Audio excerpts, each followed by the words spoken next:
आदरणीय राष्ट्रपति जी के संबोधन पर आभार प्रकट करने के लिए मैं उपस्थित हुआ हूं। कल और आज, कल तो रात देर तक सभी माननीय सांसदों ने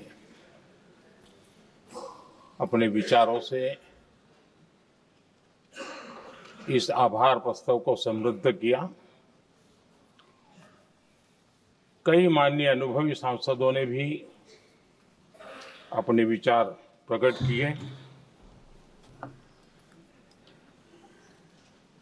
और स्वाभाविक है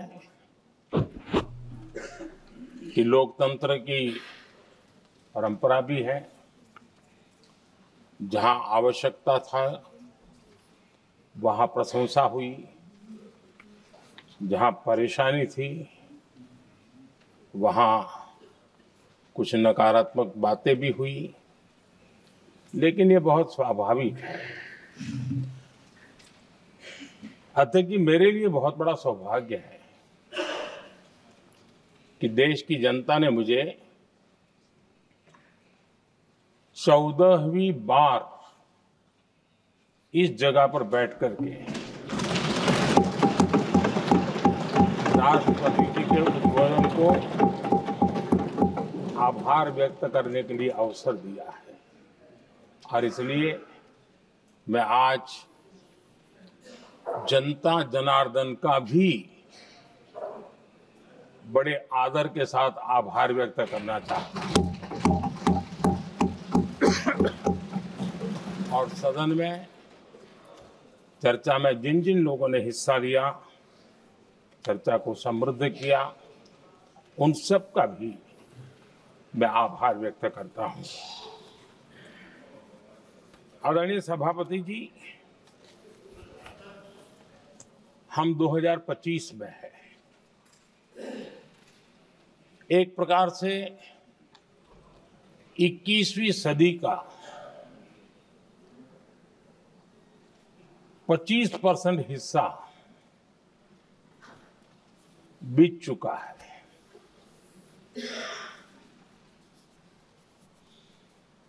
समय तय करेगा 20वीं सदी के आजादी के बाद और 21वीं सदी के प्रथम 25 साल में क्या हुआ, कैसा हुआ।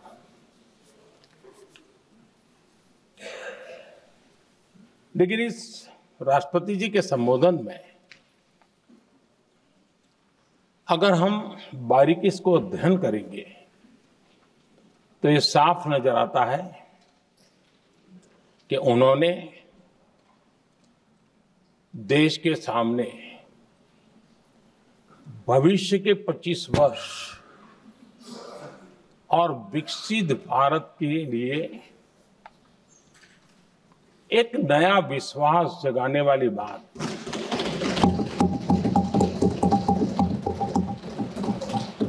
एक प्रकार से आदरणीय राष्ट्रपति जी का ये उद्बोधन विकसित भारत के संकल्प को मजबूती देने वाला है, नया विश्वास पैदा करने वाला है और जन सामान्य को प्रेरित करने वाला है। आदरणीय सभापति जी, सारे अध्ययन बार बार ये कह चुके हैं कि गत 10 वर्ष में देश की जनता ने हमें सेवा करने का मौका दिया। 25 करोड़ देशवासी गरीबी को परास्त करके गरीबी से बाहर निकले।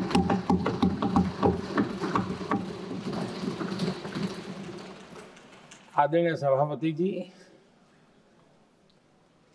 5 दशक तक गरीबी हटाओ के नारे सुने हो और अब 25 करोड़ गरीब गरीबी को परास्त करके बाहर निकले। ऐसे ही नहीं,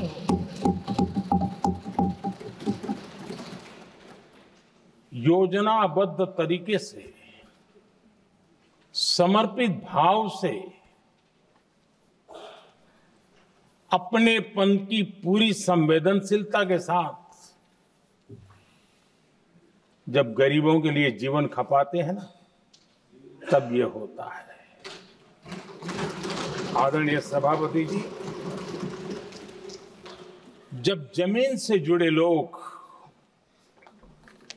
जमीन की सच्चाई को जानते हुए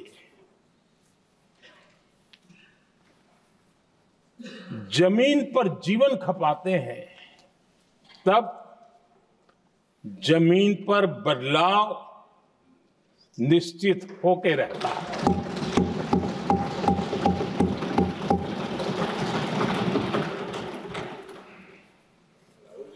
आदरणीय सभापति जी, हमने गरीब को झूठे नारे नहीं, हमने सच्चा विकास दिया।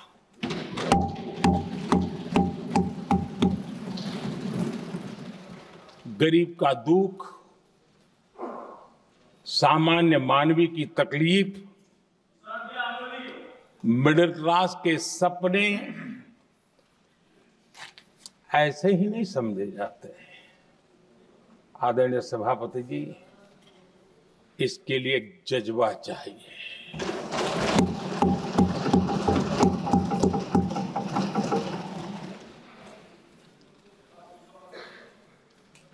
और मुझे दुख के साथ कहना है कि कुछ लोगों में ये है ही नहीं।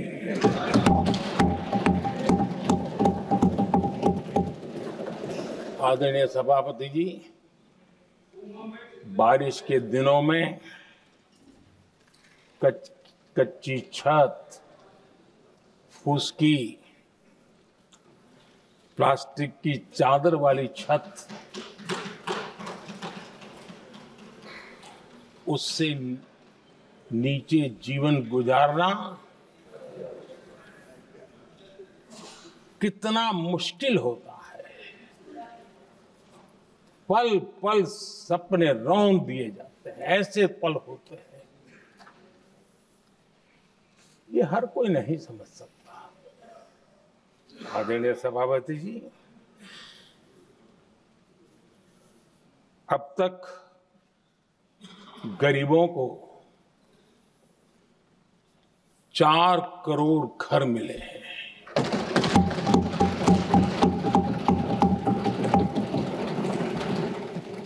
जिसने उस जिंदगी को जिया है ना, उसे समझ होती है कि पक्की छत वाला घर मिलने का मतलब क्या होता है। आदरणीय सभापति जी, एक महिला जब खुले में शौच जाने के लिए मजबूर हो जाती है, वो या तो सूर्योदय के पहले या सूर्यास्त के बाद, कठिनाइयों के झेलने के बाद इस छोटा सा अपना नित्य कर्म करने के लिए निकल सकती है। तब उसे क्या तकलीफ होती थी, ऐसे लोग समझ नहीं सकते। आदरणीय सभापति जी, हमने 12 करोड़ से ज्यादा शौचालय बनाकर बहनों बेटियों की मुश्किलें दूर की।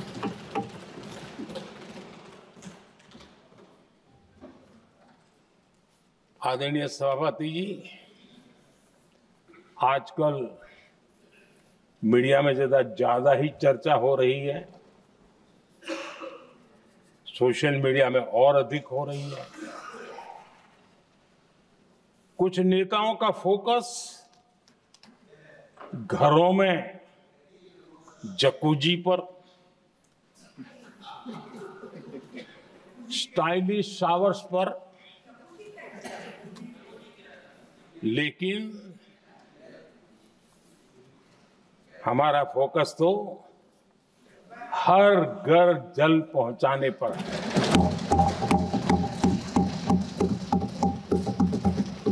आजादी के 75 साल के बाद देश में 75% करीब करीब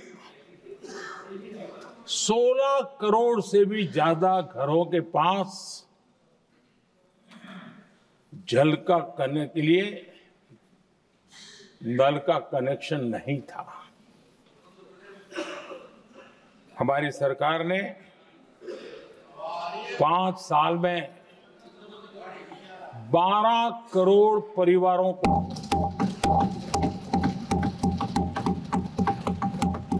घरों में नल से जल देने का काम किया है और काम तेजी से आगे भी बढ़ रहा है। आदरणीय सभापति जी, हमने गरीबों के लिए इतना काम किया और इसके कारण आदरणीय राष्ट्रपति जी ने अपने अभिभाषण में इसका विस्तार से वर्णन किया है। जो लोग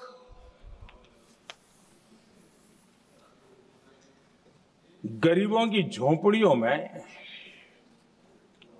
फोटो सेशन कराकर अपना मनोरंजन करते रहते हैं,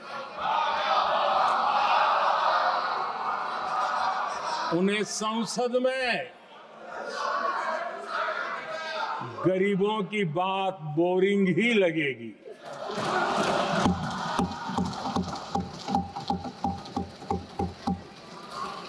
आदरणीय सभापति जी, मैं उनका गुस्सा समझ सकता हूं।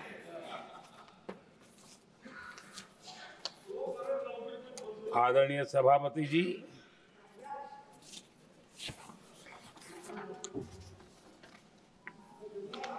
समस्या की पहचान करना एक बात है, लेकिन अगर जिम्मेवारी है तो समस्या की पहचान कर करके छूट नहीं सकते। उसके समाधान के लिए समर्पित भाव से प्रयास करना होता है। हमने देखा है और पिछले 10 साल के हमारे काम को देखा होगा और राष्ट्रपति जी के अभिभाषण में भी देखा होगा, हमारा प्रयास समस्या की समाधान का रहता है और हम समर्पित भाव से प्रयास करते हैं। आदरणीय सभापति जी, हमारे देश में एक प्रधानमंत्री हुआ करते थे।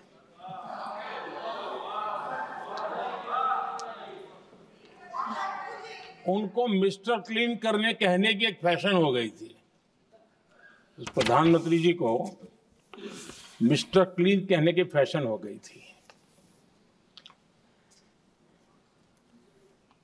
उन्होंने एक समस्या को पहचाना था और उन्होंने कहा था कि दिल्ली से 1 रुपया निकलता है तो गांव में 15 पैसा पहुंचता है।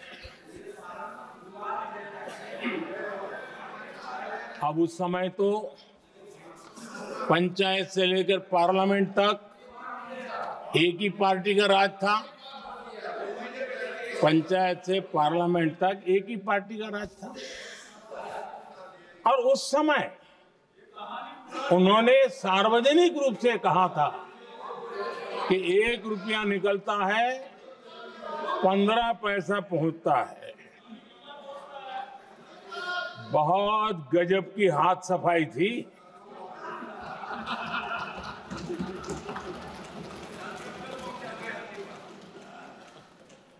पंद्रह पैसा किसके पास जाता था, ये देश का सामान्य मानवी भी आसानी से समझ सकता है।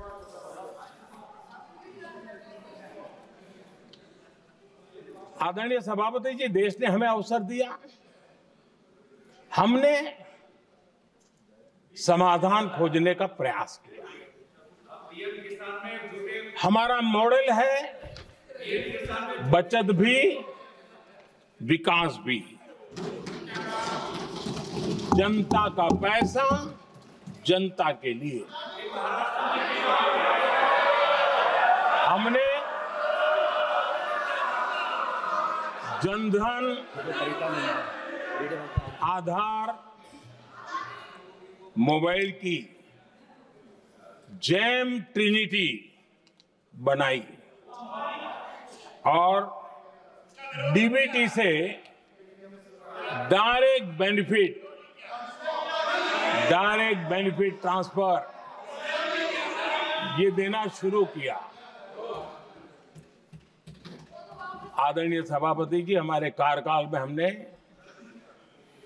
40 लाख करोड़ रुपया सीधा जनता जनार्दन के खाते में जमा किया।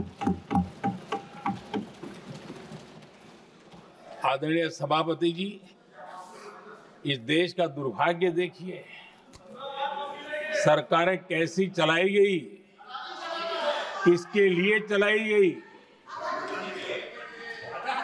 माननीय सदस्य, मैं सबसे आपसे आग्रह कर रहा हूं, आप सदन की गरिमा बनाए रखें। बैठे बैठे कोई माननीय सदस्य टिप्पणी नहीं करे, उचित नहीं है, ये गलत तरीका है आपका। ये सदन की मर्यादा नहीं है आपकी। आप प्रोटेक्ट करना चाहते हो उनको इस तरीके से, गलत तरीका, ये गलत तरीका है। आप बैठे बैठे टिप्पणी करना चाहते हैं।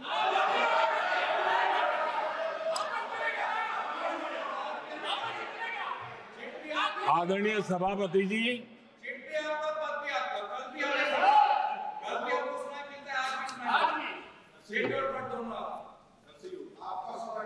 जब ज्यादा बुखार चढ़ जाता है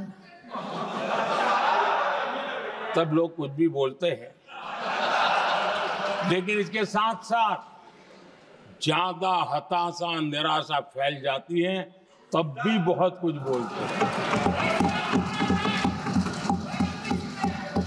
आदरणीय सभापति जी, जिनका जन्म नहीं हुआ था, जो भारत की इस धरती पर अवतरित नहीं हुए थे, ऐसे 10 करोड़ फर्जी लोग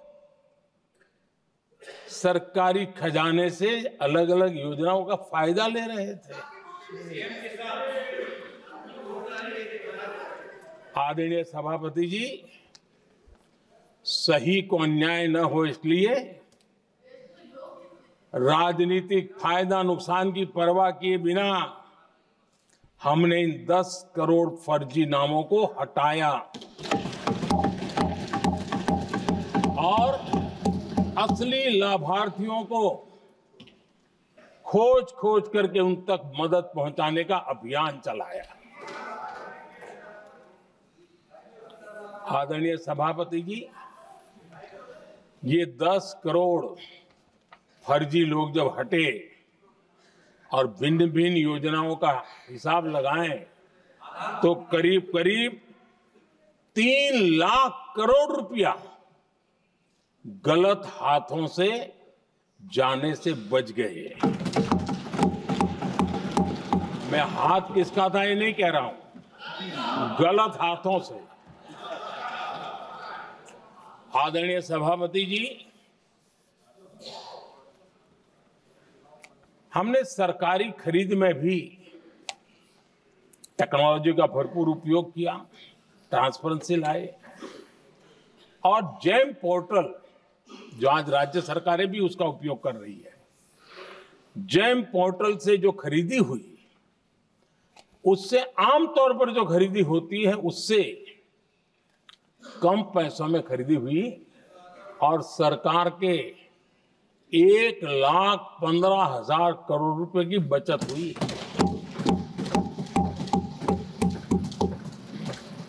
आदरणीय सभापति जी, हमारी स्वच्छता अभियान का बहुत मजाक उड़ाया गया, ऐसा जैसे हमने कोई पाप कर दिया, कोई गलती कर दी, न जाने क्या क्या कहा जाता था। लेकिन आज मुझे संतोष से कहना है कि इन सफाई के कारण हाल के वर्षों में सिर्फ सरकारी दफ्तरों से जो कबाड़ बेचा गया ना, उसमें 2300 करोड़ रुपया सरकार को मिले हैं। महात्मा गांधी ट्रस्टीशिप के सिद्धांत की बात करते थे। वो कहते थे कि हम ट्रस्टी हैं, ये संपत्ति जनता जनार्दन की है और इसलिए हम पाई पाई को एक ट्रस्टीशिप के सिद्धांत के आधार पर बचाने की और सही जगह पर उपयोग करने का प्रयास करते हैं। और तब जाकर के स्वच्छता अभियान से कबाड़ बेचकर 2300 करोड़ रुपया देश की सरकार के खजाने में आ रहा।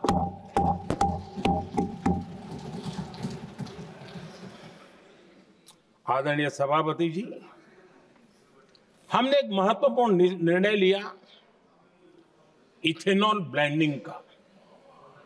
हम जानते हैं हम एनर्जी इंडिपेंडेंट नहीं है, हमें बाहर से लाना पड़ता है। जब इथेनॉल ब्लेंडिंग किया और हमारे पेट्रोल डीजल की आय कम हुई, उस एक निर्णय से 1 लाख करोड़ रुपए का फर्क पड़ा है।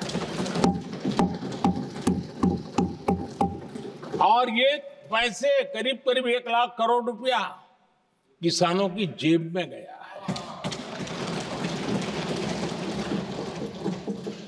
आदरणीय सभापति जी,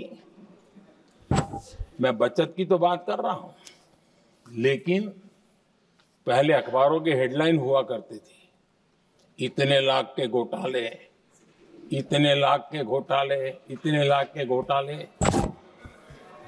10 साल हो गए, ये घोटाले न कर करके, घोटाले न होने से भी देश के लाखों करोड़ रुपए बचे हैं जो जनता जनार्दन की सेवा में लगे हैं। आदरणीय सभापति जी, हमने ये जो अलग अलग कदम उठाए, उससे लाखों करोड़ रुपए की बचत हुई, लेकिन उन पैसों का उपयोग हमने शीश महल बनाने के लिए नहीं किया।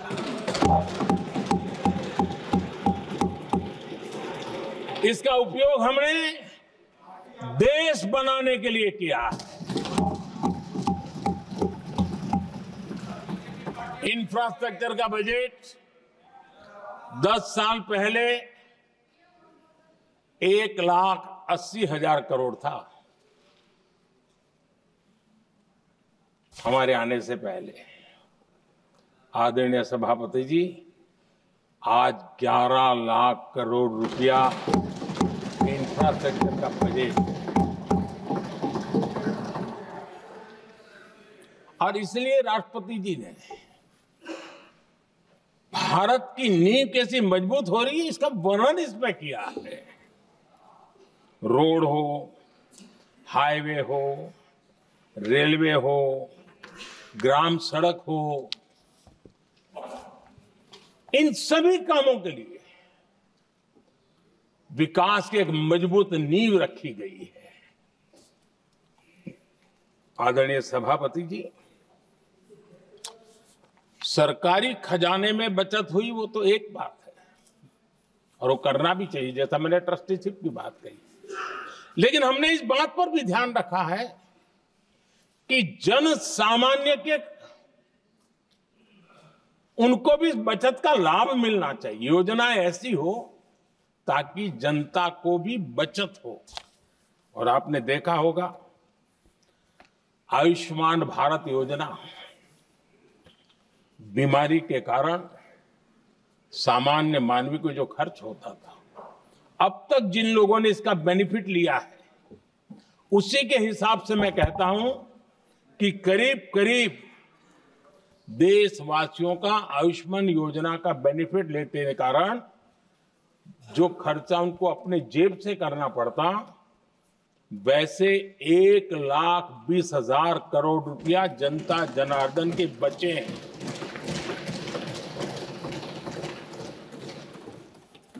ये आवश्यक है कि अब जैसे जन औषधि केंद्र, आज मध्यम वर्ग के परिवार में 60-70 साल उम्र के परिवार के स्वजन हो तो स्वाभाविक है कोई न कोई बीमारी आ ही जाती है, दवाई का खर्चा भी होता है, दवाएं महंगी भी होती है।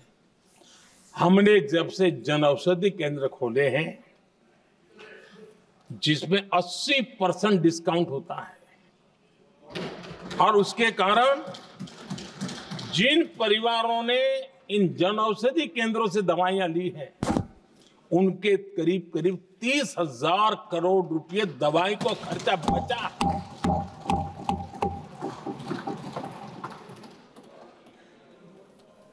आदरणीय अध्यक्ष जी, यूनिसेफ का भी अनुमान है, उनका कहना है कि जिसके घर में स्वच्छता और टॉयलेट बना, उन्होंने इसका बड़ा सर्वे किया था, उस परिवार को करीब करीब साल भर में 70,000 रुपए की बचत हुई है। स्वच्छता अभियान कहो, टॉयलेट बनाने का काम कहो, शुद्ध जल पहुंचाने का काम करो, कितना बड़ा फायदा हमारे सामान्य परिवार को हो रहा है। आदरणीय अध्यक्ष जी, नल से जल, मैंने प्रारंभ में उसका उल्लेख किया। WHO की एक रिपोर्ट आई है। WHO का कहना है कि नल से जल शुद्ध पानी मिलने के कारण उन परिवारों में जो अन्य बीमारियों के खर्चे होते थे, औसत 40,000 रुपया परिवार का बचा है।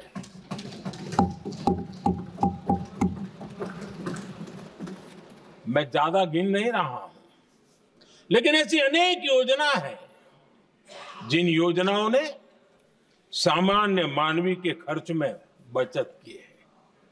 आदरणीय सभापति जी, करोड़ों देशवासियों को मुफ्त अनाज, उसके भी उस परिवार के हजारों रुपये बचते हैं। PM सूर्यघर मुफ्त बिजली योजना, जहां जहां ये योजना लागू हुई, इन परिवारों को औसतन साल भर के 25 से 30,000 रुपये बिजली की बचत हो, पैसों में बचत हो रही है, खर्च में बचत हो रही है। और अगर ज्यादा बिजली है तो बेच करके कमाई कर रहा है वो अलग, यानी सामान्य मानवीय की बचत भी। हमने LED बल्ब का एक अभियान चलाया था। आपको मालूम है कि हमारे आने से पहले LED बल्ब 400 रुपए में बिकते थे। हमने इतना अभियान चलाया, उसकी कीमत 40 रुपए हो गई। और LED बल्ब के कारण बिजली की भी बचत हुई और उजाला भी ज्यादा मिला, और उसमें देशवासियों के करीब 20,000 करोड़ रुपए बचे हैं। आदरणीय सभापति जी, जिन किसानों ने सॉइल हेल्थ कार्ड का वैज्ञानिक तरीके से उपयोग किया है, उनको बहुत फायदा हुआ है और ऐसे किसानों को प्रति एकड़ 30,000 रुपए की बचत हुई है। आदरणीय अध्यक्ष जी, बीते 10 साल में इनकम टैक्स को कम करके भी हमने मिडिल क्लास की बचत को बढ़ाने का काम किया है। आदरणीय अध्यक्ष जी, 2014 के पहले ऐसे बम गोले फेंके गए, बंदूक की ऐसी गोलियां चलाई गई कि देशवासियों का जीवन छलनी कर दिया गया था। हमने धीरे धीरे उन घावों को भरते भरते आगे बढ़े। 2 लाख रुपया 2013-14 में 2 लाख रुपए, सिर्फ 2 लाख रुपए, उस पर इनकम टैक्स माफी थी। और आज 12 लाख रुपए संपूर्ण रूप से इनकम टैक्स से मुक्ति। और हमने बीच के कालखंड में भी, 14 में भी, 17 में भी, 19 में भी, 23 में भी हम लगातार ये करते आए, घाव भरते गए, और आज बैंडेज बाकी था, वो भी कर लिया। स्टैंडर्ड डिडक्शन, उसके अगर 75,000 जोड़ दें तो 1 अप्रैल के बाद देश में जो सैलरीड क्लास हैं उनके 13.25 लाख रुपए पर तक कोई इनकम टैक्स नहीं देना पड़ेगा।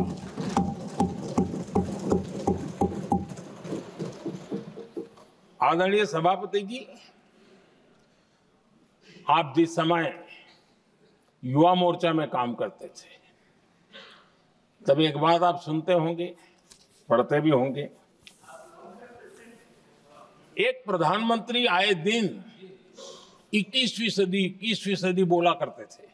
एक प्रकार से रट गया था, तकिया कलाम जैसा हो गया था, तो बोलते थे 21वीं सदी। जब इतनी बार बोला जाता था तो उस समय टाइम्स ऑफ इंडिया में आर.के. लक्ष्मण ने एक बड़ा शानदार कार्टून बनाया था। वो कार्टून बड़ा इंटरेस्टिंग था। उस कार्टून में एक हवाई जहाज है, एक पायलट है। अब उन्होंने पायलट क्यों पसंद किया वो तो मुझे मालूम नहीं। कुछ पैसेंजर बैठे थे और हवाई जहाज एक ठेले पे रखा हुआ था और मजदूर ठेले को धक्का मार रहे थे और 21वीं सदी लिखा हुआ था। वो कार्टून उस समय तो मजाक लग रहा था, लेकिन आगे चल करके वो सच सिद्ध हो गया। आदरणीय अध्यक्ष जी, ये कटाक्ष था जमीनी सच्चाई से। तब के प्रधानमंत्री कितने कटे उठे थे और हवाई बातों में लगे हुए थे, इसका वो जीता जागता प्रदर्शन करने वाला कार्टून है।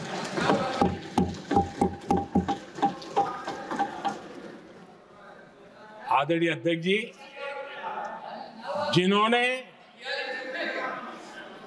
तब 21वीं सदी की बातें की थी, वो 20वीं सदी की जरूरतों को भी पूरा कर नहीं पाए थे। आदरणीय अध्यक्ष जी, आज जब मैं देखता हूं, पिछले 10 साल से सर बीतों को बारीकी से देखने का अवसर मिला है, तो मुझे बड़ा दर्द होता है। हम 40-50 साल लेट हैं, जो काम 40-50 साल पहले हो जाने चाहिए थे। और इसलिए ये साल जब 2014 से देश की जनता ने हमको सेवा का अवसर दिया, हमने ज्यादा से ज्यादा युवाओं पर फोकस किया। हमें युवाओं की आकांक्षाओं पर बल दिया। हमने युवाओं के लिए ज्यादा अवसर बनाए। हमने कई क्षेत्रों को खोल दिया और जिसके कारण हम देख रहे हैं, देश के युवा अपने सामर्थ्य का परचम लहरा रहे हैं। देश में हमने स्पेस सेक्टर को खोल दिया, डिफेंस सेक्टर को खोला, सेमीकंडक्टर मिशन लेकर के आए इनोवेशन को बढ़ावा देने के लिए अनेक नई योजनाओं को हमने आकार दिया। स्टार्टअप इंडिया इकोसिस्टम पूरा डेवलप किया। और इस बजट में भी आदरणीय अध्यक्ष जी एक बहुत महत्वपूर्ण निर्णय हुआ है।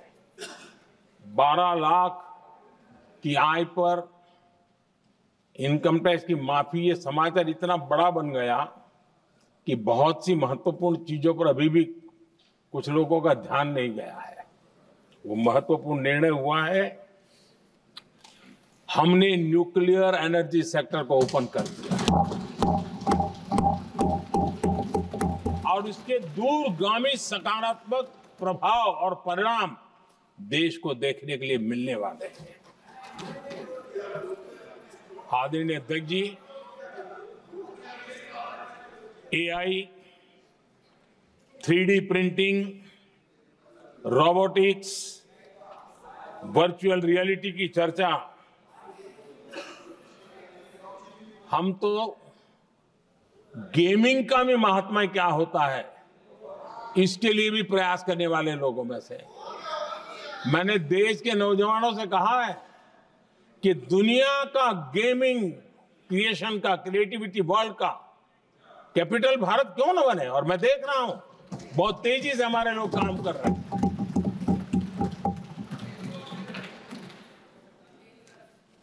कुछ लोगों को अब जब एआई की बात होती है, कुछ लोगों को अब ये शब्द फैशन में है तो बोला जाता है, लेकिन मेरे लिए सिंगल एआई नहीं है, डबल एआई।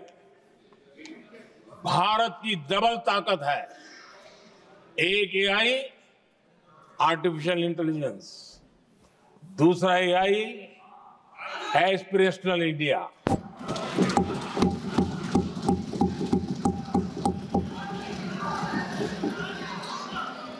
हमने स्कूलों में 10,000 टिंकरिंग लैब्स शुरू किए और आज उन टिंकरिंग लैब से निकले बच्चे रोबोटिक्स बना करके लोगों को चकित कर रहे हैं।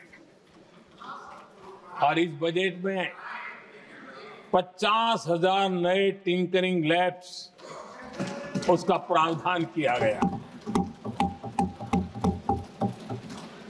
भारत वो देश है जिसके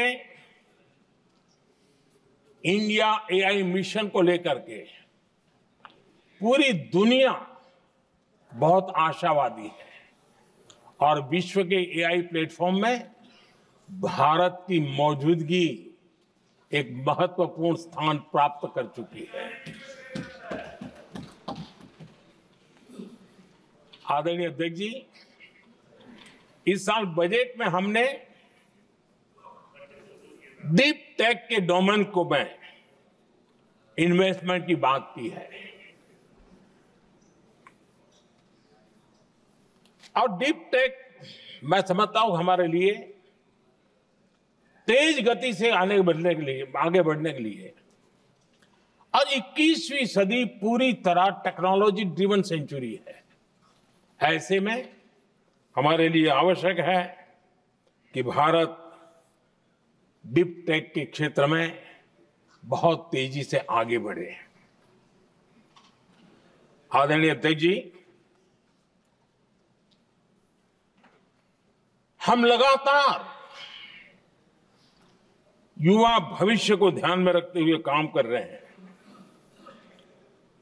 लेकिन कुछ दल हैं जो लगातार युवाओं के साथ धोखा कर रहे हैं, उन्हें धोखा दे रहे हैं। ये दल चुनाव के दरमियान ये भत्ता देंगे, वो भत्ता देंगे, वादा तो करते हैं लेकिन पूरा नहीं करते हैं। ये दल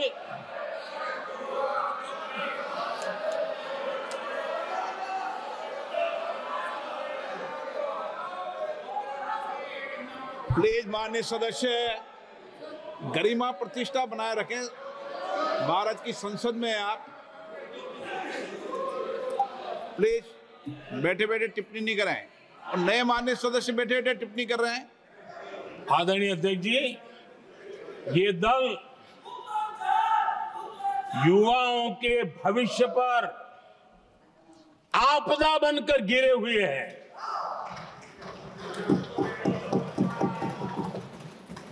आदरणीय अध्यक्ष जी, हम कैसे काम करते हैं ये हरियाणा में अभी अभी देश ने देखा है।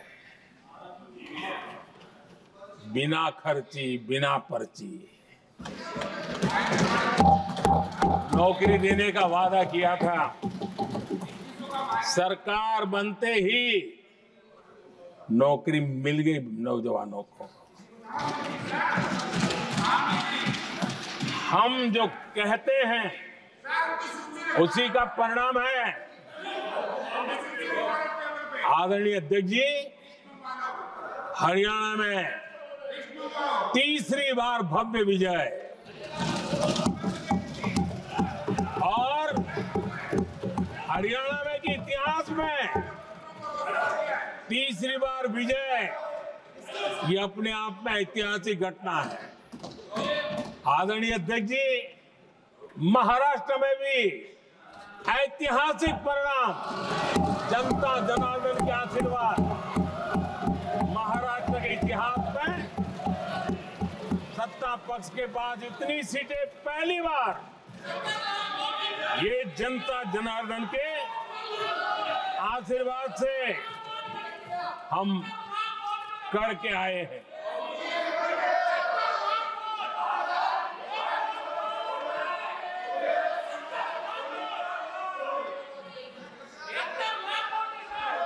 कुछ समझते हैं आदरणीय चीजों को? अध्यक्ष जी, कल जवाब दिया था ना आपको। चलिए। आदरणीय राष्ट्रपति जी ने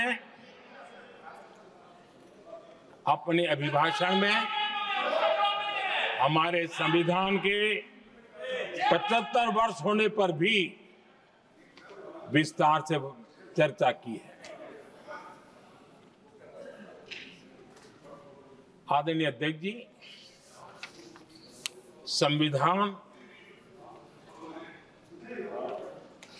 में जो धाराएं हैं उसके साथ साथ संविधान का एक स्पिरिट भी है, और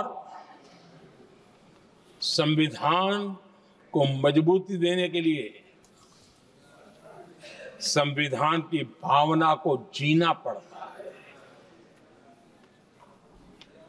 और मैं आज उदाहरणों के साथ बताना चाहता हूं। हम वो लोग हैं जो संविधान को जीते।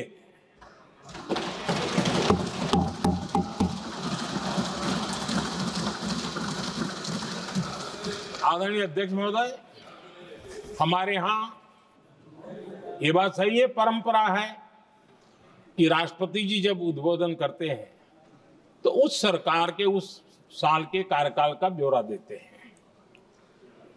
उसी प्रकार से राज्यों में गवर्नर का जो उद्बोधन होता है सदन में, वो उस राज्य के कार्यकलापों का ब्यौरा देते हैं। संविधान और लोकतंत्र का स्पिरिट क्या होता है? जब गुजरात के 50 वर्ष हुए,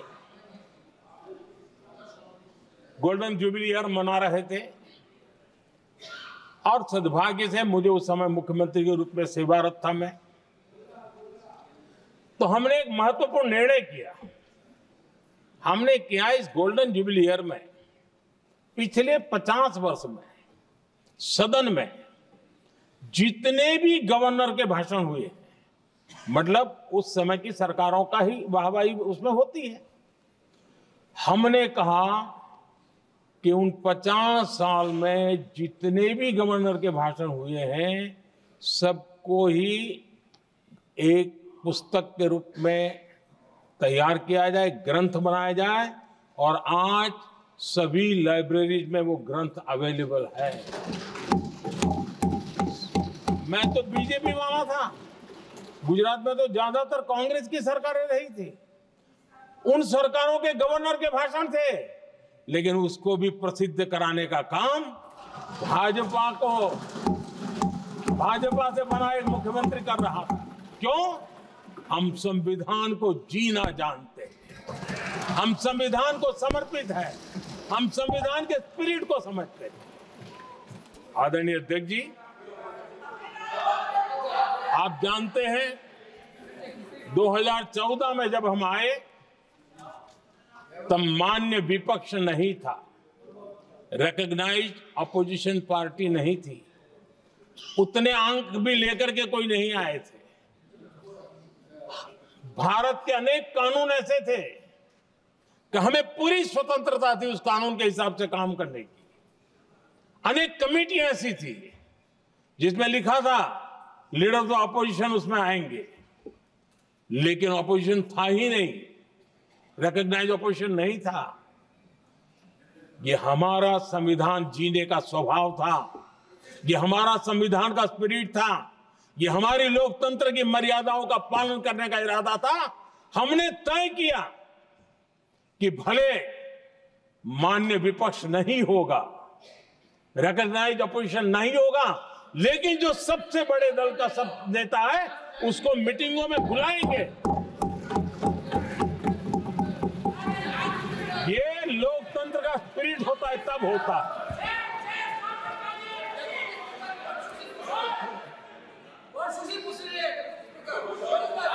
चुनाव आयोग की कमेटियां, आदरणीय अध्यक्ष जी, पहले तो प्रधानमंत्री फाइल करके निकालते थे। ये हम हैं जिसने अपोजिशन के लीडर को भी उस कमेटी में बिठाया है।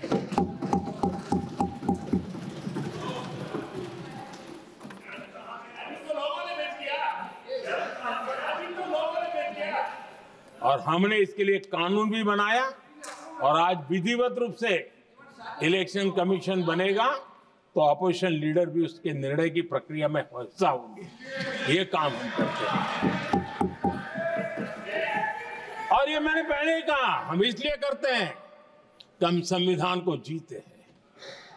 आदरणीय अध्यक्ष जी, दिल्ली में आपको कई स्थान ऐसे मिलेंगे जहां कुछ परिवारों ने अपने म्यूजियम बना करके रखे हुए हैं।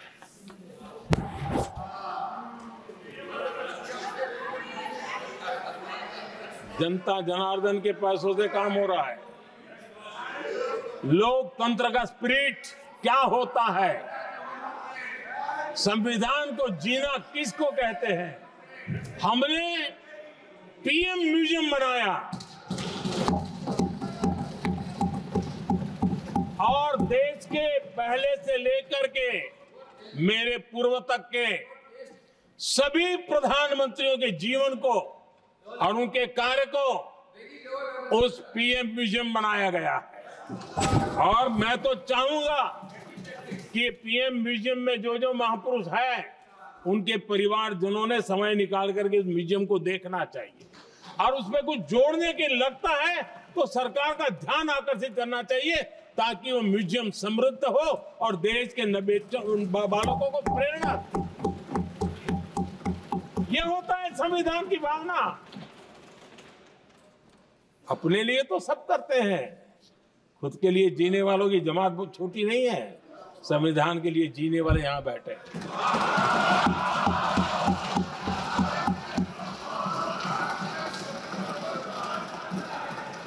आदरणीय अध्यक्ष जी, जब सत्ता सेवा बन जाए तो राष्ट्र निर्माण होता है। जब सत्ता को विरासत बना दिया जाए तब लोकतंत्र खत्म हो जाता है।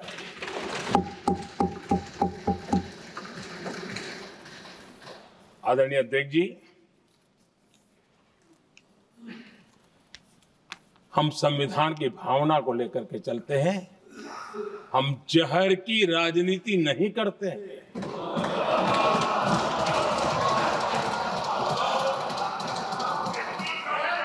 हम देश की एकता को सर्वोपरि रखते हैं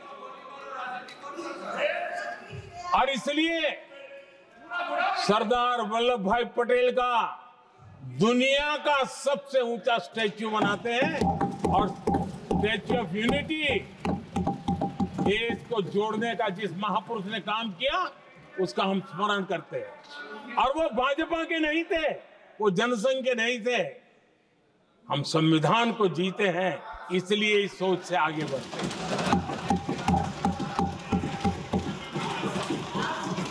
आदरणीय अध्यक्ष जी, ये देश का दुर्भाग्य है कि आजकल कुछ लोग अर्बन नक्सल की भाषा खुलेआम बोल रहे हैं।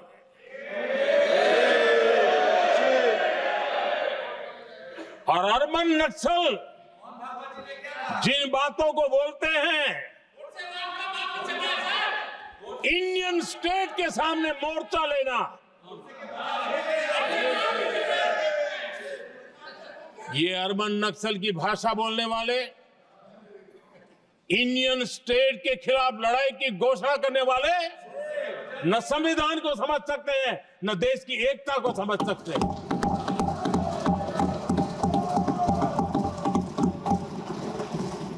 आदरणीय अध्यक्ष जी, 7 दशक तक जम्मू एंड कश्मीर और लद्दाख उसे संविधान के अधिकारों से वंचित रखा गया।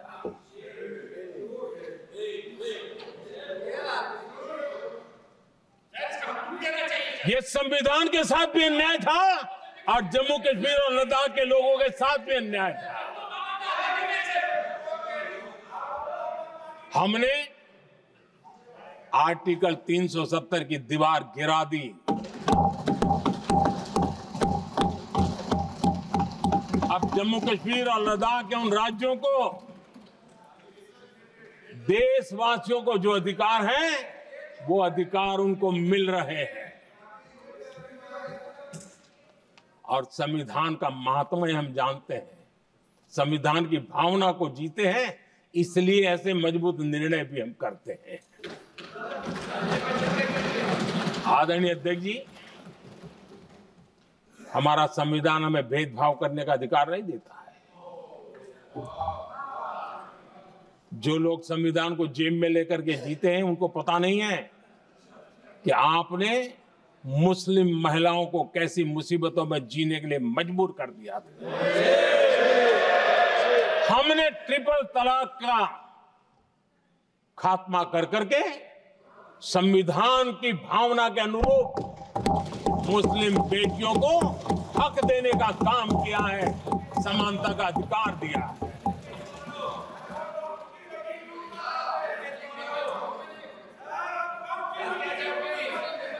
जब भी देश में एनडीए की सरकार रही है, हमने एक लंबे विजन के साथ काम किया है। पता नहीं देश को बांटने के लिए किस किस प्रकार की भाषाओं का प्रयोग किया जा रहा है। हताशा, निराशा पता नहीं उनको कहां तक ले जाएगी, लेकिन हमारी सोच कैसी है, एनडीए के साथी मिलकर के किस दिशा में सोचते हैं। हमारे लिए जो पीछे है, जो आखिरी है, और महात्मा गांधी जी ने जो कहा था, उसकी तरफ हमारा ध्यान ज्यादा है। और उसी का परिणाम है कि अगर हम मंत्रालयों की रचना करते हैं, तो भी मंत्रालय कौन सा बनाते हैं?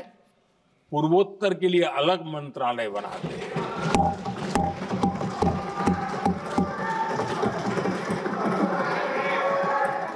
हम देश में इतने साल हो गए, अटल जी आए तब तक किसी को समझ नहीं आया था। भाषण तो देते रहते हैं, आदिवासियों के लिए अलग मंत्रालय एनडीए ने बनाया। आदरणीय अध्यक्ष जी, हमारे दक्षिण के राज्य समुद्री तट से जुड़े हैं, हमारे पूर्व के कई राज्य समुद्री तट से जुड़े हैं। वहां के समाज में फिशरीज का काम और फिशरमैन की संख्या बहुत बड़ी तादाद में है, उनका भी ख्याल रखना चाहिए। और जमीन के भीतर के छोटे पानी के जो इलाके रहते हैं, वहां भी फिशरमैन के रूप में काम करने वाले समाज के आखिरी तबके के लोग हैं। ये हमारी सरकार है जिन्हें फिशरीज के लिए अलग मंत्रालय बनाया। माननीय आदर माननीय सदस्यों, अगर सभा की सहमति हो तो सभा की कार्रवाई इस विषय की समाप्ति तक बढ़ा दी जाए। माननीय प्रधानमंत्री जी। आदरणीय अध्यक्ष जी, समाज के दबे कुचले वंचित लोग, इनके अंदर एक सामर्थ्य होता है। अगर स्किल डेवलपमेंट पे बल दिया जाए तो उनके लिए नए अवसर बन सकते हैं, उनकी आशा आकांक्षा अनुरूप जिंदगी बना सकते हैं। और इसलिए हमने अलग स्किल मंत्रालय बनाया। आदरणीय अध्यक्ष जी, देश में लोकतंत्र का पहला धर्म होता है कि हम सत्ता को सामान्य से सामान्य नागरिक तक उसका अवसर मिले। और इस बात को ध्यान में रखते हुए भारत के कोऑपरेटिव सेक्टर को और समृद्ध बनाने के लिए और तंदुरुस्त बनाने के लिए देश के करोड़ों लोगों को जोड़ने का उसमें अवसर है। अनेक क्षेत्रों में कोऑपरेटिव मूवमेंट को बढ़ाया जा सकता है और उसको ध्यान में रखते हुए हमने अलग कोऑपरेटिव मंत्रालय बनाया। विजन क्या होता है ये यहां पता चलता है। आदरणीय अध्यक्ष जी, जाति की बातें करना कुछ लोगों के लिए फैशन बन गई है। पिछले 30 साल से सदन में आने वाले ओबीसी समाज के सांसद दलों के भेदभाव से ऊपर उठ करके एक होकर के 30-35 साल से मांग कर रहे थे कि ओबीसी कमीशन को संवैधानिक दर्जा दिया जाए। जिन लोगों को आज जातिवाद में मलाई दिखती है, उनको उस समय ओबीसी समाज की याद नहीं आई। ये हम हैं जिन्होंने ओबीसी समाज को संवैधानिक दर्जा दिया। पिछड़ा वर्ग आयोग आज संवैधानिक व्यवस्था में जो है। आदरणीय अध्यक्ष जी, हर सेक्टर में एससी, एसटी, ओबीसी को ज्यादा से ज्यादा अवसर मिले, उस दिशा में हमने बहुत मजबूती के साथ काम किया है। मैं आज इस सदन के माध्यम से देशवासियों को उनके सामने एक अहम सवाल रखना चाहता हूं। और अध्यक्ष महोदय, जरूर देशवासी मेरे इस सवाल पर चिंतन भी करेंगे और चौराहे पर चर्चा भी करेंगे। कोई मुझे बताए, क्या एक ही समय में संसद में एससी वर्ग के एक ही परिवार के 3 सांसद कभी हुए हैं क्या? एससी वर्ग के एक ही परिवार के 3 सांसद कभी भी हुए क्या?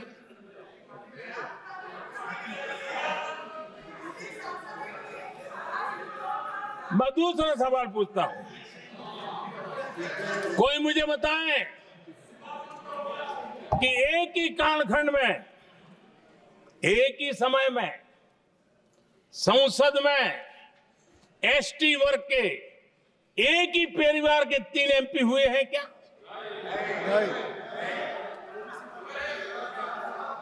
आदरणीय अध्यक्ष जी, कुछ लोगों की वाणी और व्यवहार में कितना फर्क होता है, मेरे एक सवाल के जवाब में मिला।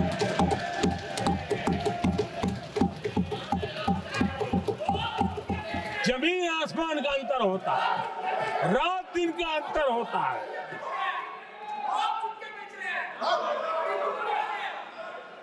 आदरणीय अध्यक्ष जी, हम SC ST समाज को कैसे सशक्त कर रहे हैं?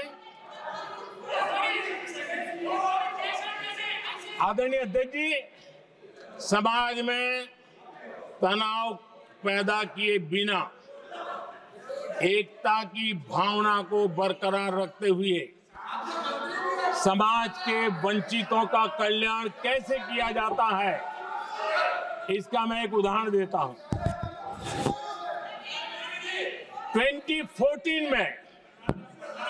2014 में 2014 से पहले हमारे देश में मेडिकल कॉलेजों की संख्या 387 थी। 2014 के पहले मेडिकल कॉलेज की संख्या 387 थी। आज 780 मेडिकल कॉलेज हैं।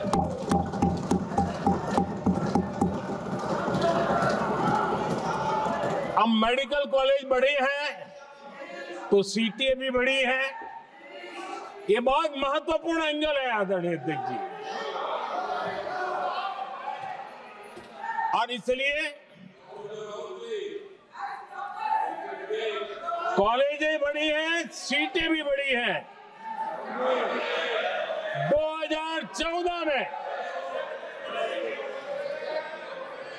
2014 में हमारे देश में SC छात्रों की 2014 से पहले हमारे देश में SC छात्रों की MBBS की सीट 7,700 थी। हमारे आने से पहले दलित समाज के हमारे 7,700 युवा डॉक्टर बनने की संभावना थी। 10 साल हमने काम किया, आज संख्या बढ़कर SC समाज के 17,000 MBBS डॉक्टर की व्यवस्था की है। कहां 7,700 कहां 17,000? अगर दलित समाज का कोई कल्याण का और समाज में तनाव लाए बिना एक दूसरे के सम्मान को बढ़ाते हुए, आदरणीय अध्यक्ष जी, 2014 के पहले ST छात्रों के लिए MBBS की सीटें 3,800 थी। आज ये संख्या बढ़कर लगभग 9,000 हो गई है।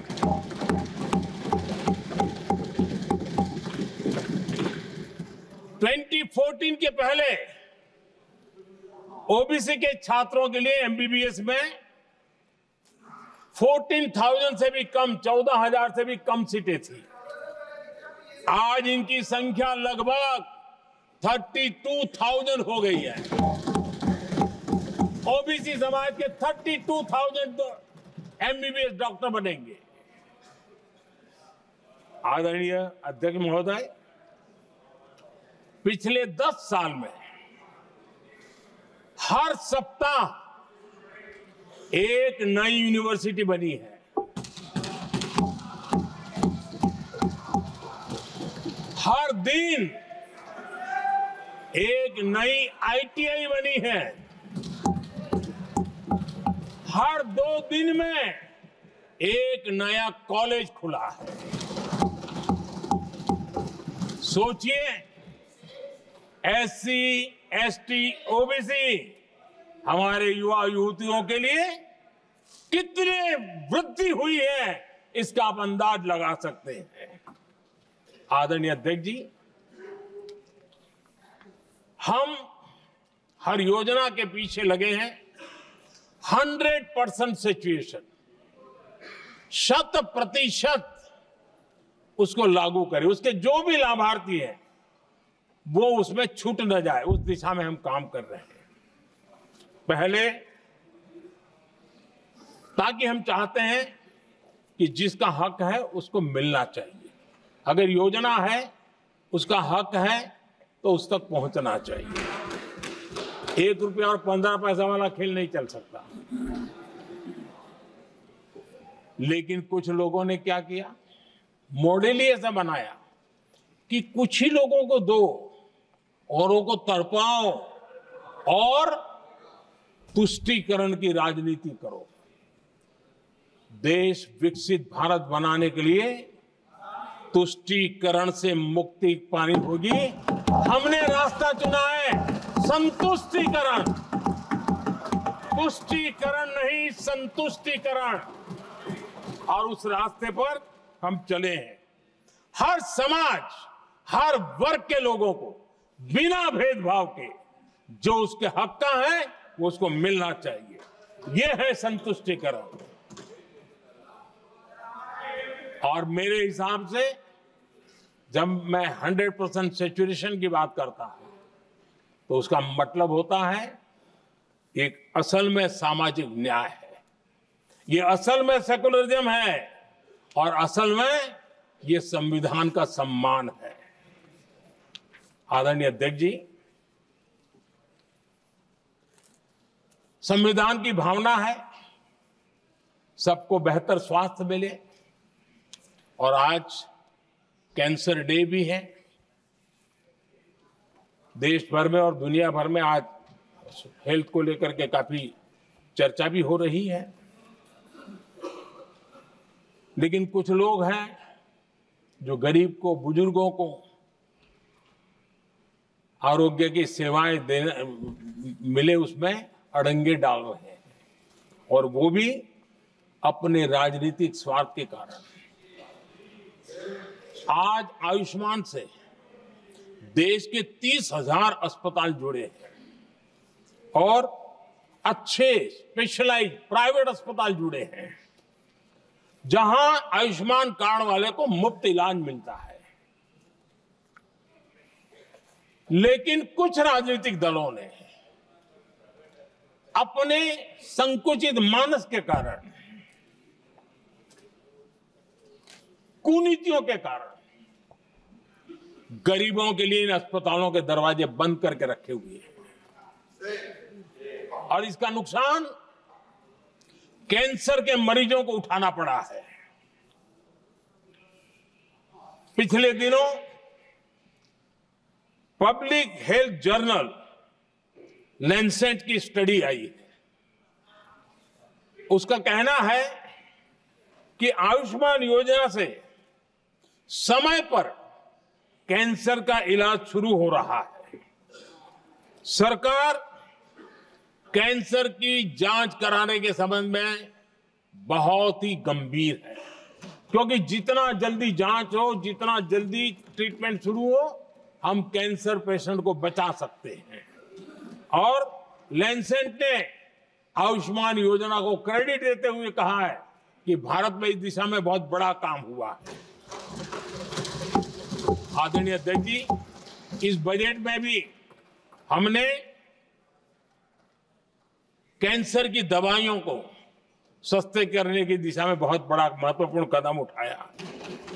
इतना ही नहीं, एक महत्वपूर्ण जो निर्णय लिया है वो आने वाले दिनों में, और जब आज कैंसर डे है तो मैं जरूर कहना चाहूंगा, सभी माननीय सांसद इसका लाभ ले सकते हैं अपने इलाके के ऐसे मरीजों के लिए। और वो है मरीजों को, आप जानते हैं अस्पताल उतने नहीं होने के कारण भी काफी दिक्कत रहती है बाहर से आने वाले पेशेंट को। 200 डे केयर सेंटर बनाने का निर्णय इस बजट में किया गया। ये डे केयर सेंटर पेशेंट को भी, उसके परिवार को भी बहुत बड़ी राहत देने वाला काम करेगा। आदरणीय अध्यक्ष महोदय जी, राष्ट्रपति जी के भाषण की चर्चा के समय यहां विदेश नीति की भी चर्चा हुई, और कुछ लोगों को लगता है जब तक फॉरेन पॉलिसी नहीं बोलते तब तक वो मैच्योर नहीं लगते, इसलिए उनको लगता है फॉरेन पॉलिसी फॉरेन पॉलिसी तो बोलना चाहिए। फिर भले ही देश का नुकसान हो जाए। मैं ऐसे लोगों को जरा कहना चाहता हूं, अगर उन्हें सच में फॉरेन पॉलिसी सब्जेक्ट में रुचि है और फॉरेन पॉलिसी को समझना है और आगे जाकर के कुछ करना भी है, ये मैं शशि जी के लिए नहीं कह रहा हूं। तो मैं ऐसे लोगों को कहूंगा, एक किताब जरूर पढ़े। हो सकता है उनको बहुत फिर कहां क्या बोलना उतनी समझ हो जाएगी। वो किताब का नाम है JFK's forgotten crisis. JF Kennedy की बात है।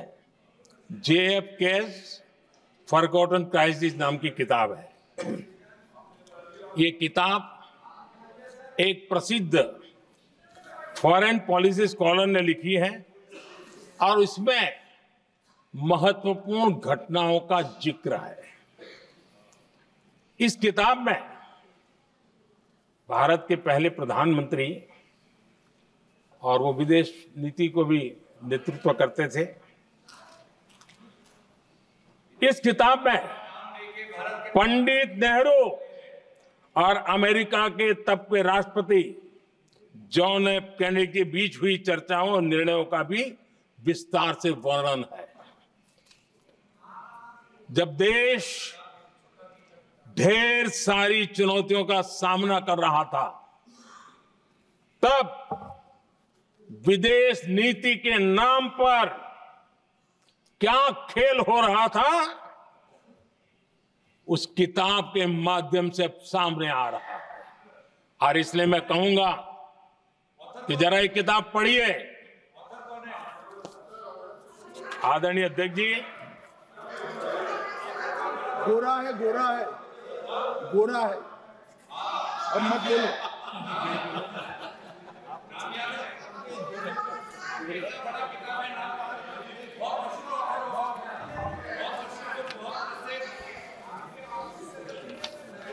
आदरणीय अध्यक्ष जी, राष्ट्रपति जी के अभिभाषण के बाद एक महिला राष्ट्रपति जी, एक गरीब परिवार की बेटी, उनका सम्मान न कर सके, आपकी मर्जी, लेकिन क्या क्या कहकर उनको अपमानित किया जा रहा है।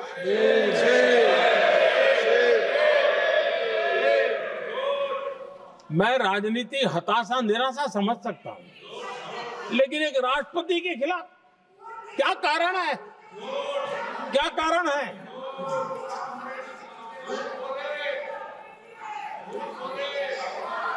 आदरणीय अध्यक्ष जी, आज भारत इस प्रकार की विकृत मानसिकता को छोड़ करके, उस सोच को छोड़ करके, विमेन लेड डेवलपमेंट के मंत्र को लेकर के आगे बढ़ रहा है। अगर आधी आबादी उसको अगर पूरा अवसर मिले तो भारत 2 गुनी रफ्तार से आगे बढ़ सकता है, और ये मेरा विश्वास है।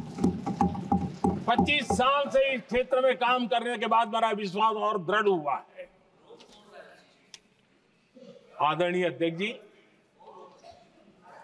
पिछले 10 साल में सेल्फ हेल्प ग्रुप्स अब तक 10 करोड़ नई महिलाएं SHG में जुड़ी है,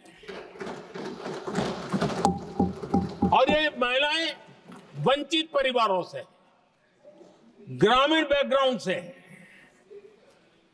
समाज के अंतिम पायदान पर बैठी इन महिलाओं का सामर्थ्य बढ़ा,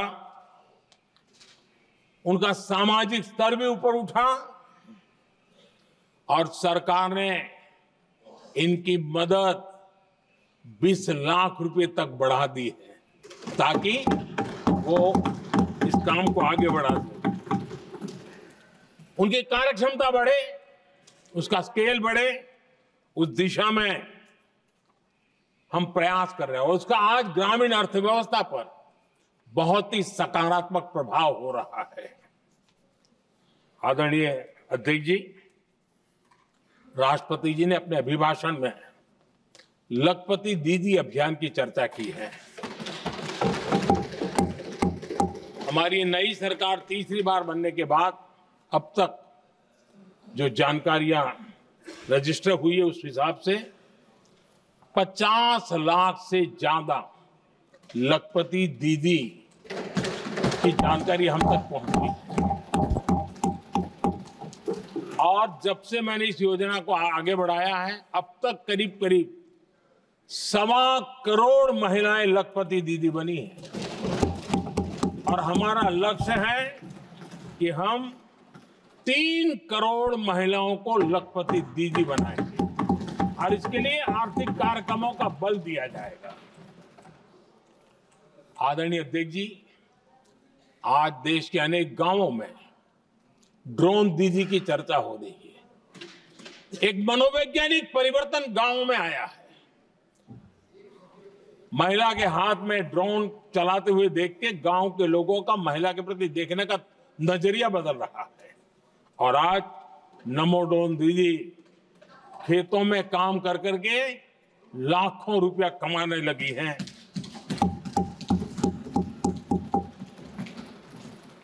मुद्रा योजना भी नारी शक्ति के लिए उसके सशक्तिकरण की बहुत बड़ी भूमिका अदा कर रहा है।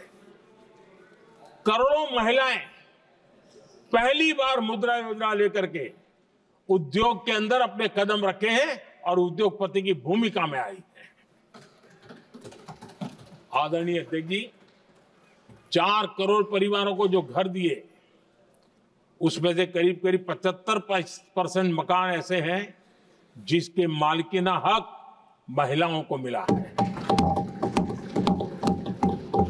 आदरणीय अध्यक्ष जी, ये बदलाव 21वीं सदी के सशक्त भारत की नींव रख रहा है। आदरणीय अध्यक्ष जी, विकसित भारत का लक्ष्य ग्रामीण अर्थव्यवस्था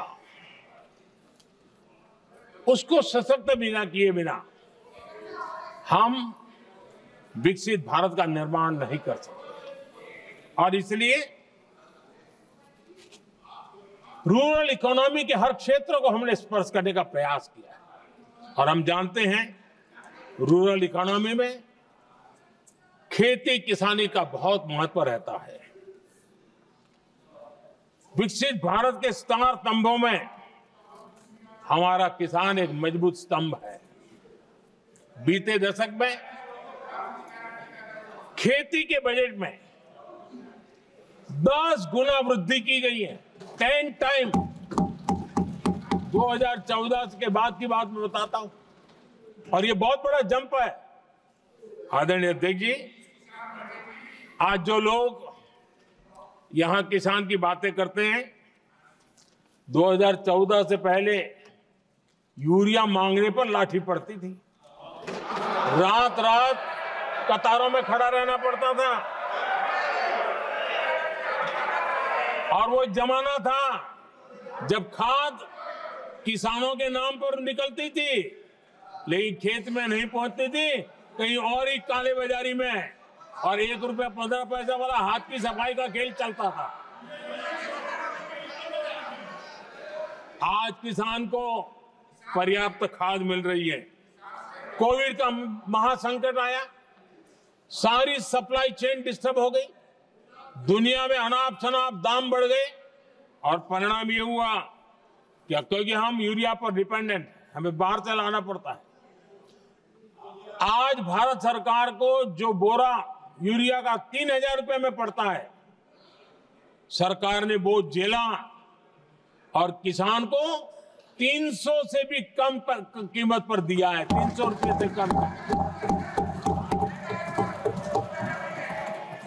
किसान को ज्यादा से ज्यादा फायदा हो, इसके लिए लगातार हम काम कर रहे हैं।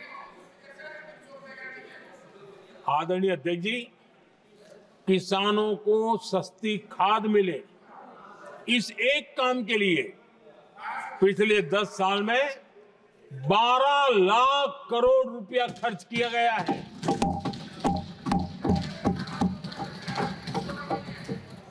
पीएम किसान सम्मान निधि, उसे करीब 3.5 लाख करोड़ रुपए डायरेक्ट किसान के खाते में पहुंचे हैं। हमने रिकॉर्ड एमएसपी भी बढ़ाया और पहले की तुलना में बीते दशक में 3 गुना अधिक हमने खरीदी की है।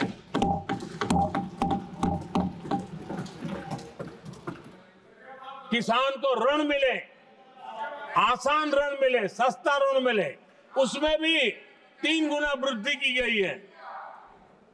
पहले प्राकृतिक आपदा में किसान को अपने हाल पर छोड़ दिया जाता था। हमारे सेवा काल के दौरान पीएम फसल बीमा के तहत 2 लाख करोड़ रुपए किसानों को मिले हैं। आदरणीय अध्यक्ष महोदय, सिंचाई के लिए बीते दशक में अभूतपूर्व कदम उठा गए हैं और जो लोग संविधान की बातें करते हैं उनको ज्यादा ज्ञान नहीं है, ये भी दुर्भाग्य है। बहुत कम लोगों को मालूम होगा कि हमारे देश में डॉक्टर बाबा साहब आंबेडकर ने पानी की योजनाओं को लेकर इतना उनका विजन क्लियर था, इतना व्यापक था और इतना समावेशी था, जो आज भी हम लोगों को प्रेरणा देता है। और 100 से बड़ी सिंचाई परियोजनाओं जो दशकों से लटकी हुई थी, हमने उसको पूरा करने का अभियान चलाया ताकि किसानों के खेत में पानी पहुंचे। बाबा साहब का विजन था नदियों को जोड़ने का। नदियों जोड़ने की वकालत बाबा साहब आंबेडकर ने की थी, लेकिन सालों तक, दशकों दशक बीत गए, कुछ नहीं हुआ। आज हमने केन बेतवा लिंक प्रोजेक्ट और पार्वती काली सिंह चंबल लिंक प्रोजेक्ट पर काम शुरू कर दिया और मैं तो गुजरात में कई नदियों को इस प्रकार से जोड़ करके नदियों को जिंदा करने का काम करने का मेरा सफल अनुभव भी रहा है। आदरणीय अध्यक्ष महोदय, हर देशवासी का एक सपना होना चाहिए, हम सबका सपना होना चाहिए कि दुनिया के हर डाइनिंग टेबल पर made in India food packet क्यों ना हो। आज मुझे खुशी होती है जब भारत की चाय, इसके साथ साथ अब हमारी कॉफी भी दुनिया में अपनी महक फैला रही है, बाजारों में धूम मचा रही है। इवन हमारा टर्मरिक कोविड के बाद सबसे ज्यादा मांग बढ़ी है। आदरणीय अध्यक्ष जी, आप जरूर देखेंगे आने वाले समय में हमारा प्रोसेस सी फूड, और जिसको लेकर कुछ लोगों को पता नहीं कब क्यों दर्द हुआ, बिहार का मखाना दुनिया में पहुंचने वाला है।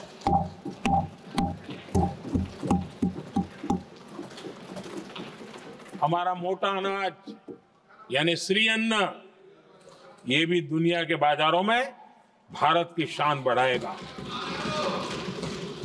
आदरणीय अध्यक्ष महोदय, विकसित भारत के लिए फ्यूचर रेडी शहर, वो भी बहुत जरूरी है। हमारा देश बहुत तेजी से अर्बनाइजेशन की ओर बढ़ रहा है और इसे चुनौती और संकट नहीं मानना चाहिए, इसे अवसर मानना चाहिए और हमने उस दिशा में काम आगे करना चाहिए। इंफ्रास्ट्रक्चर का विस्तार अवसरों का प्रसार होता है। जहां कनेक्टिविटी बढ़ती है वहां संभावनाएं भी बढ़ती हैं। दिल्ली यूपी को जोड़ने वाली पहली नमो रेल, उसका लोकार्पण था और मुझे भी उसमें यात्रा करने का अवसर मिला। ऐसी कनेक्टिविटी, ऐसा इंफ्रास्ट्रक्चर भारत के सभी प्रमुख शहरों को पहुंचे, ये हमारी आने वाले दिनों की जरूरत है और हमारी दिशा है। आदरणीय अध्यक्ष जी, 10 साल में दिल्ली का नेटवर्क डबल हुआ और आज टियर 2, टियर 3 सिटी में भी मेट्रो नेटवर्क पहुंच रहा है। आज हम सभी गर्व कर सकते हैं, आज भारत का मेट्रो नेटवर्क 1000 किलोमीटर पार कर गया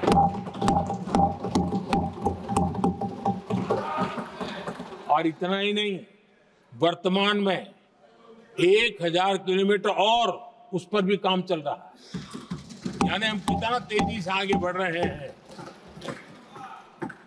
आदरणीय अध्यक्ष जी, प्रदूषण को कम करने की दिशा में भी कई इनिशिएटिव भारत सरकार ने लिए। 12,000 इलेक्ट्रिक बस हमने देश में दौड़ाना शुरू किया है और दिल्ली को भी बड़ी सेवा करी है, हमने दिल्ली को भी दिया है। आदरणीय अध्यक्ष जी, हमारे देश में एक नया अर्थव्यवस्था हमेशा समय समय पर का विस्तार होता रहता है। आज बड़े शहरों में गिग इकोनॉमी एक महत्वपूर्ण एरिया डेवलप हो रहा है। लाखों युवा इसमें जुड़ रहे हैं। हमने इस बजट में कहा है कि ई श्रम पोर्टल पर ऐसे गिग वर्कर अपनी रजिस्ट्री करवाएं और वेरिफिकेशन के बाद उनको इस न्यू एज सर्विस इकोनॉमी है उसको हम किस प्रकार से सहायता कर सके और उनको एक आईडी कार्ड मिले ई श्रम पोर्टल पे आने के बाद। और हमने कहा है कि इन गिग वर्कर्स को आयुष्मान योजना का भी लाभ दिया जाएगा ताकि गिग वर्कर को एक सही दिशा में जाने की सुविधा मिलेगी।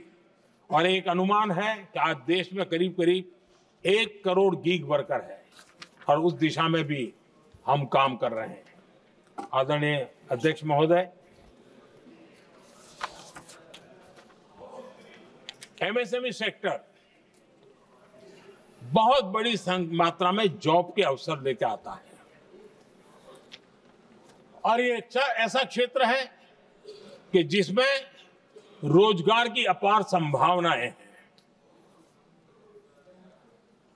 ये छोटे उद्योग आत्मनिर्भर भारत के प्रतीक है। देश की अर्थव्यवस्था में हमारा एमएसएमई सेक्टर बहुत बड़ा योगदान दे रहा है। हमारी नीति साफ है, एमएसएमई को सरलता, सहूलियत और संबल, एक ऐसा क्षेत्र है जिसमें रोजगार की संभावना है। और इस बार हमने मिशन मैन्युफैक्चरिंग उस पर बल दिया है और एक मिशन मोड में हम मैन्युफैक्चरिंग सेक्टर मतलब कि एमएसएमई को बल देना और एमएसएमई के माध्यम से अनेक नौजवानों को रोजगार देना और स्किल डेवलपमेंट से रोजगार के लिए नौजवानों को तैयार करना, ऐसे पूरी इकोसिस्टम को हम बल देते हुए आगे बढ़ रहे हैं। एमएसएमई सेक्टर में सुधार के लिए कई पहलुओं पर हमने काम शुरू किया है। एमएसएमई के लिए क्राइटेरिया 2006 में बनाया गया था, उसे अपडेट नहीं किया गया। पिछले 10 वर्षों में इस क्राइटेरिया में हमने 2 बार अपग्रेडेशन करने का प्रयास किया और इस बार एक बहुत बड़ा जंप लगाया है। पहली बार 2020 में, दूसरी बार इस बजट में हमने एमएसएमई को आगे बढ़ाने का प्रयास किया है।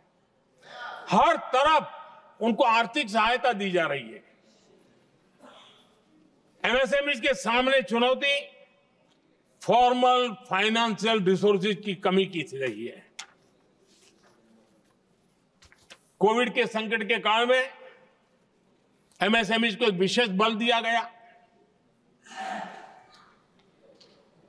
हमने खिलौना उद्योग उसको एक विशेष बल दिया। हमने कपड़ा उद्योग को विशेष बल दिया। उनको कैश फ्लो की कमी नहीं होने दी और बिना किसी गारंटी को लोन दिया। हजारों उद्योगों में लाखों नौकरियों की संभावनाएं बनी और नौकरियां सुरक्षित भी हुई। छोटे उद्योग, उनके लिए customised credit card, credit guarantee coverage, उस दिशा में हमने कदम उठाए, जिसके कारण वो अपने ईज ऑफ डूइंग बिजनेस को भी बढ़ावा मिले और वो गैर जरूरी नियमों को कम करने का कारण उनका एडमिनिस्ट्रेटिव बोझ जो रहता था, एक आध व्यक्ति को उनको काम पर पैसा देना पड़ता था, वो भी बंद कर दिया गया। एमएसएमई को बढ़ावा देने के लिए जो हमने नई नीतियां बनाई है, आपको खुशी होगी, एक समय था 2014 के पहले खिलौने जैसी चीजें हम इंपोर्ट करते थे। आज मैं गर्व से कह सकता हूं कि मेरे देश के खिलौने बनाने वाले छोटे उद्योग आज दुनिया के अंदर खिलौने एक्सपोर्ट हो रहे हैं।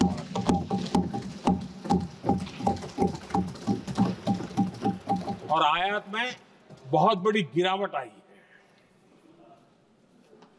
निर्यात में करीब 239% वृद्धि हुई है।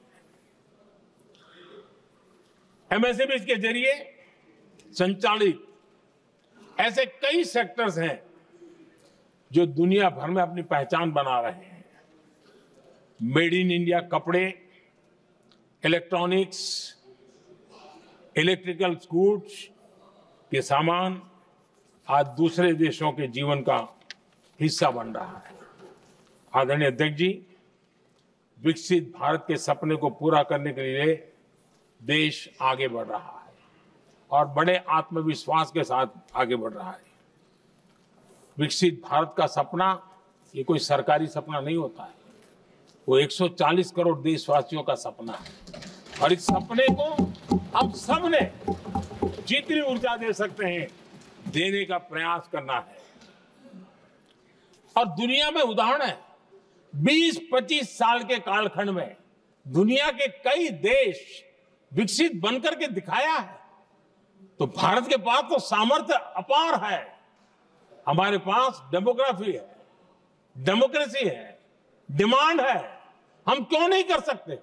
इस विश्वास के साथ हमें आगे बढ़ना है और हम भी 2047 जब देश आजाद होगा, तब आजादी के 100 साल होंगे तब हम विकसित भारत बन के रहेंगे। ये सपने लेकर के चलना चाहिए। और आदरणीय अध्यक्ष जी, मैं विश्वास से कहता हूं हमें और बड़े लक्ष्य पार करने और हम करके रहेंगे। और माननीय अध्यक्ष जी, ये तो अभी हमारी तीसरी ही टर्म है।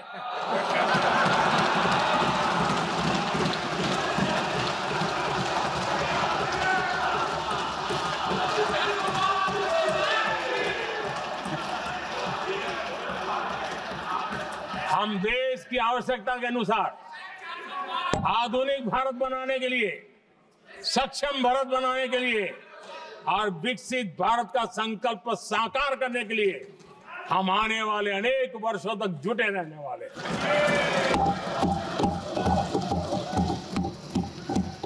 आदरणीय अध्यक्ष जी, मैं सभी दलों से आग्रह करता हूं, सभी नेताओं से आग्रह करता हूं, देशवासियों से आग्रह करता हूं, अपनी अपनी राजनीतिक विचारधाराएं होंगी, अपने अपने राजनीतिक कार्यक्रम होंगे, लेकिन देश से बड़ा कुछ नहीं हो सकता है। हम सबके लिए देश सर्वोपरि है और हम मिलकर के विकसित भारत के सपने को, अपना 140 करोड़ देशवासियों का सपना भी अपना सपना, जहां बैठा हुआ हर सांसद विकसित भारत के सपने के लिए पूरा करने के लिए काम कर रहा था। आदरणीय अध्यक्ष जी, मैं राष्ट्रपति जी के अभिभाषण पर अपना धन्यवाद व्यक्त करते हुए आपका भी आभार व्यक्त करता हूं, सदन का भी आभार व्यक्त करता हूं। धन्यवाद।